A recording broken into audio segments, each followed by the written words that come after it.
Assalamualaikum warahmatullahi wabarakatuh. Halo semuanya, perkenalkan nama saya Nurul Aimun dengan stambuk G302230002. Hari ini akan menjelaskan mengenai proses pemurnian biji nikel laterit secara pirometalurgi. Latar belakang.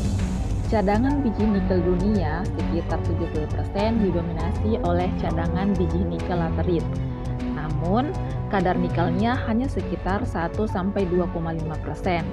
Sehingga produksi nikel dunia didominasi oleh biji nikel sulfida sebagai bahan baku produksinya dengan kadar nikel yang lebih tinggi menurut Trundwell tahun 2011. Selanjutnya, biji nikel sulfida sebagai prosedur bahan baku nikel, sedangkan di Indonesia cadangan biji nikel laterit lebih melimpah, sehingga perlu dilakukan pemrosesan lebih lanjut dari biji nikel laterit sebagai bahan baku produksi nikel. Dalam hal ini, pengolahan nikel dari biji berkadar rendah seperti laterit, limonit, dan saprolit. Salah satu produk umum hasil pengolahan biji laterit yaitu ferronikel. Pada penelitian ini akan diteliti proses apa saja yang dilakukan untuk memurnikan crude ferronikel hasil proses smelting agar unsur-unsur pengotor yang ada dapat dihilangkan dan mencapai standar komposisi yang dibutuhkan untuk diaplikasikan pada dunia industri. Rumusan masalah. 1. Bagaimana proses yang dilakukan untuk memurnikan biji nikel laterit secara pirometalurgi? Kedua, apa saja hal yang perlu diperhatikan dalam memurnikan biji nikel laterit secara pirometalurgi? Adapun tujuannya adalah menganalisis proses yang dilakukan untuk memurnikan biji nikel laterit secara pirometalurgi. Menganalisis hal-hal yang perlu diperhatikan dalam memurnikan biji nikel laterit secara pirometalurgi. Manfaat dijadikan landasan peneliti selanjutnya dalam pengolahan nikel laterit secara pirometalurgi untuk menghasilkan kualitas yang optimum dalam skala industri. Sintesisnya adalah Fe ditambah S menghasilkan FeS. Selanjutnya FeS ditambah CaO menghasilkan CaS ditambah FeO. Selanjutnya nikel ditambah 1/2O2 menghasilkan NiO. Solusi: melakukan proses ekstraksi yang diawali dengan proses smelting yang akan menghasilkan ferronikel.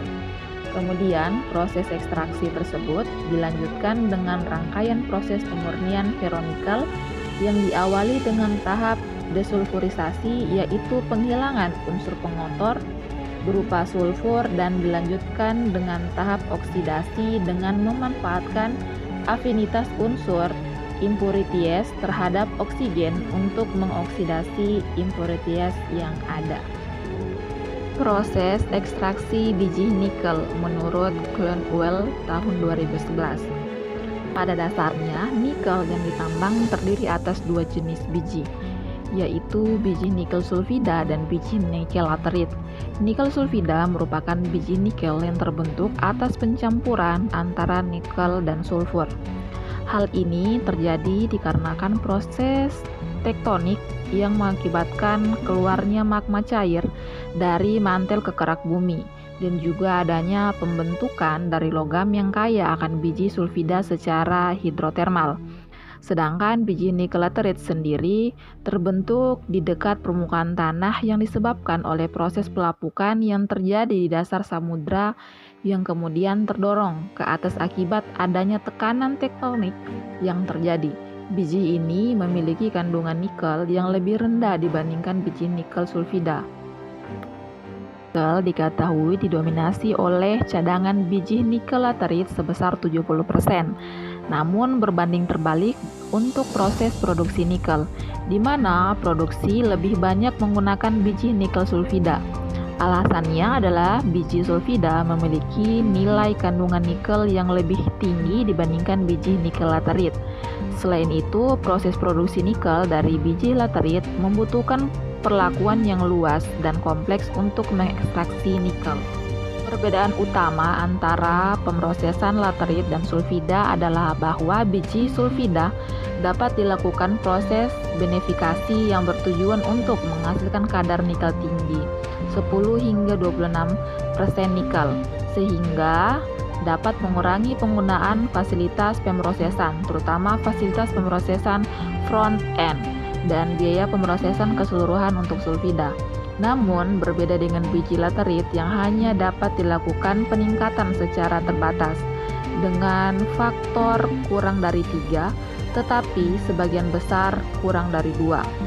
Hal ini menyebabkan lebih banyak feed yang diproses dan lebih banyak pula slag yang dibuang, sehingga proyek laterit umumnya memiliki biaya modal yang tinggi dan smelter laterit memiliki biaya energi yang tinggi menurut Dalvi pada tahun 2004. Secara umum, produksi nikel dari biji sulfida dilakukan pada penambangan terbuka atau tambang tertutup underground yang kemudian dilanjutkan dengan tahap concretation dengan flotasi, tahap smelting yang menghasilkan nikel matte, dan tahap pemurnian untuk didapatkannya logam murni. Tambang smelter dan refineries pada umumnya berada di lokasi yang berbeda, tergantung pada faktor geografis setempat. Sebaliknya, produksi nikel dari biji laterit relatif kompleks. Tambang laterit semuanya merupakan tambang terbuka karena memiliki area yang luas dan umumnya hanya menerapkan benefikasi dasar untuk biji sebelum diproses menurut Mood pada tahun 2009. Selanjutnya yaitu daftar pustaka. Jadi di sini daftar pustakanya itu ada 2. Jadi daftar pustaka yang pertama adalah Kurzweil Franka pada tahun 2011, selanjutnya yang kedua adalah JTTC pada tahun 2017. Bisa dibaca sendiri di dalam daftar pustaka sini sebagai referensi ke depannya. Oke, terima kasih telah menonton video saya. Saya ucapkan terima kasih banyak. Wabillahi taufiq wal hidayah. Wassalamualaikum warahmatullahi wabarakatuh. Salam sehat.